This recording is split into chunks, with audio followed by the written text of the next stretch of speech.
He moi moi a tō Kenny Brown mo ana whānau o Ngāti Irakehu I ngā tau kei tua. I timata I runga I te whakaaro, kia pakari anō te pai, te pai mua, te pai karanga, te pai kōrero. Ko Brown tērā e whakakotahia ana I ngā uri o Ngāti Irakehu mā te kaupapa Irakehu Pae ki tua. He kaupapa e tūhono ana I ngā whānau ki tō rātou pai tūāhi, arā ki o rātou marae I te horomaka. I roto I enei whakaaro I tupu anō, kia hono anō, te pai muri ki te pai mua, tēnei mea te pai runga. Nō reira ka hono enei pai katoa, kia kite, kia rongo, he mana tā ia pai, he mana orite tā ia pai. Tai noa ki te tangata e tiaki te whenua, nā taua, nā paua. I tīmata nei wānanga I te tau 2023 a neke atu I te 65 ngā whānau kua uru atu. E ai kia tākuta kalitikao, ko te ako I te karanga tētahi o ona wāwata nui. I had been asking for years of my taua and other whanauka and saying, can we please learn? These wānaka help me to understand the narratives or the pūrako behind the karanga or behind the kaupapa or behind the whenua.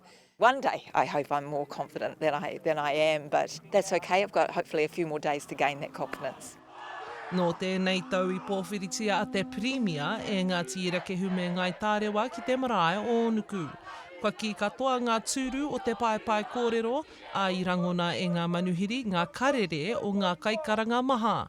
E ai ki e nei kaumātua o Irakehu Pae ki tua a rata Brown raua ko Francis Creamer I tū poho kererū raua. Tōku pāpa I te wā e tū ana ia mō ngā pōwhiri, timata ia I roto I te reo Māori.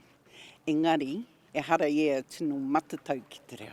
Ko tēnā te moimoi a o rātou mā kō wehe atu. Taku nei whakaaro, it fills my heart to see it all come to fruition. You're never too old to learn. And just having the discussions and being part of that whiri kōrero, they're amazing. And I know the future is so bright. I just love being around them and learning something every time. And I might not understand our te reo a lot, but I get a feel for it in my heart and thinking, wow, this is so amazed. I'm just, overwhelmed. Nā e ai kia Brown, ihi kaka ia te kitenga atu I ngā rangatahi te pai. Huri te rangatahi ki te rangatira. Not just kura kaupapa kids, but kids being brought up to be Māori, brought up as native speakers. They're doing amazing. Tēnā mata ki te Hawaii ki home!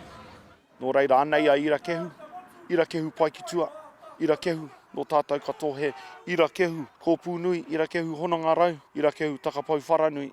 He Māori tātou, he Māori ka ora tonu ki te waipaunamu. And they never forget it. Because we're here and we're growing.